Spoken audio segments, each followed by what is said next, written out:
français en collège et j'ai des missions pour la délégation académique au numérique de Aix-Marseille et c'est dans ce cadre-là que je suis là aujourd'hui. Aujourd'hui, j'ai accompagné des enseignants qui s'étaient inscrits sur le site des Rencontres de l'Orme et qui avaient complété par un formulaire auprès de la DAN et les enseignants s'étaient inscrits dans le groupe développement professionnel.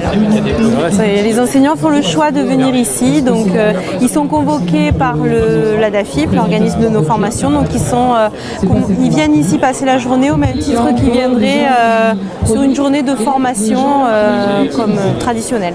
Puis je les encadre pour leur montrer quelques interventions clés dans leur parcours. Donc par exemple, je les ai aiguillés sur une présentation ce matin, la conférence qui a permis un apport théorique, une autre et deux autres interventions, et là Réseau Canopé par exemple qui fait son intervention. Donc ça permet d'avoir 4 petits points clés, 4 petits lieux de rendez-vous où on peut se voir, s'échanger, se rencontrer, puisque beaucoup d'enseignants viennent seuls, s'inscrivent seuls, et donc après ils ne savent pas trop, c'est un peu perdu, ils vadrouillent, ils flânent, ils déambulent sans vraiment aller à la rencontre des personnes. Donc le fait qu'il y ait un animateur comme ça avec eux permet de les présenter, permet de les faire se repérer et d'échanger un peu plus que s'ils étaient venus et qu'ils s'étaient restés livrés à eux-mêmes toute la journée. Donc on retient plus que si on nous l'avait juste dit de manière passive.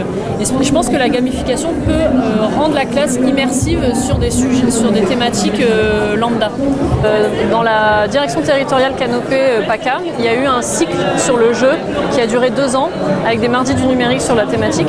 Et l'idée de venir là aujourd'hui, c'était d'échanger avec les gens qui avaient pu assister à ces formations. On n'avait pas eu le temps forcément d'échanger parce qu'elles étaient très cadencées. Et donc de pouvoir échanger aujourd'hui sur le sujet de la gamification, revenir sur des questions, éventuellement faire découvrir le concept à des nouveaux enseignants, parce que là il y avait par exemple des anciennes stagiaires, etc.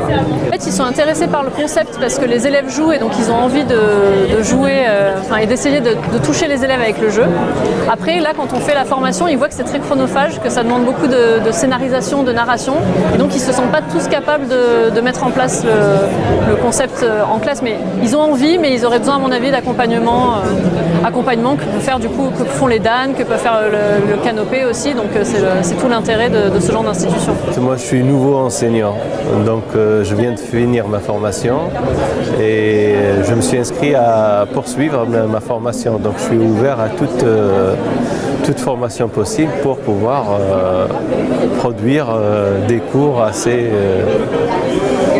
intéressants et diversifiés pour les élèves. On va poursuivre le parcours et on va voir à la fin que même je suis déjà convaincu.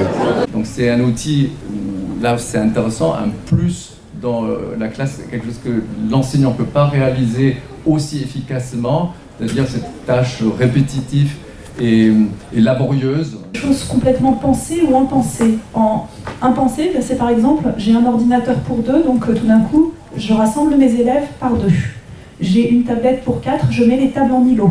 Donc il peut y avoir des transformations de la forme scolaire qui vont entraîner des transformations pédagogiques. Je vais me présenter, je veux bien que vous vous présentiez en 2 mots, juste savoir quel est votre niveau de connaissance sur ce genre de choses pour que j'adapte un petit peu mon discours.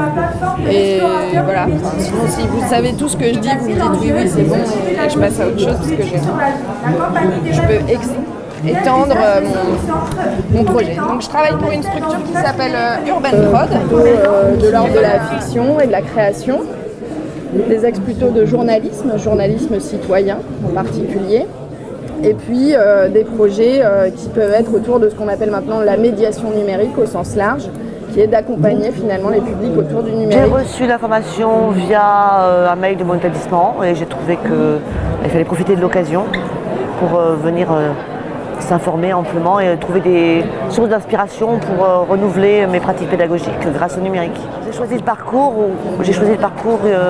développement des pratiques enseignantes, je crois que c'est l'intitulé, peu ou prou, parce qu'il s'agissait vraiment pour moi de nourrir de nouvelles pratiques, de trouver de la stimulation, de nouvelles idées en entendant les interventions, en dialoguant avec d'autres collègues aussi qui seraient dans les mêmes types de recherche que moi. Alors là, c'est une manière, une conférence sur les fake news, comment les décrypter, comment prouver aux élèves qu'ils ont affaire à une formation manipulée.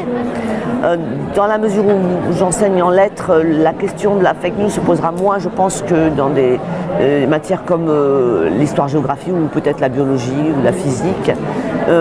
Néanmoins, ça m'a intéressé beaucoup en tant que citoyenne. Ça m'a donc donné des outils, notamment des noms de sites internet qui pouvaient être des ressources pour vérifier l'information.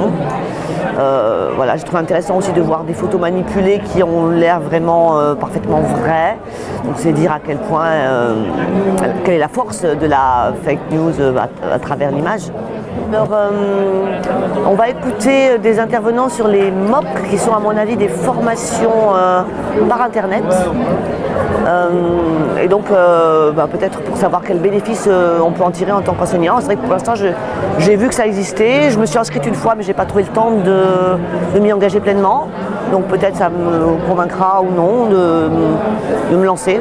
Alors, on va voir ça à la fin de la journée alors. Voilà, très bien, à tout à l'heure. Viennent du développement professionnel.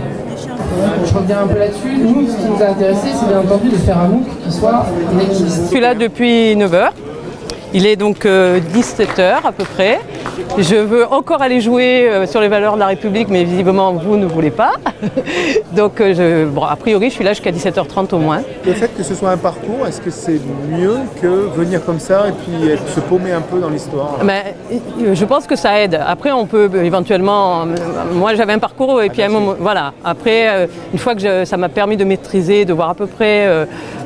ça donne une cohérence. Voilà, au lieu de déambuler au hasard, même s'il y a tout ce qu'il faut, plan, signalétique, etc. C'est vrai que sur le coup, voilà, il y a profusion, on ne sait pas trop comment faire.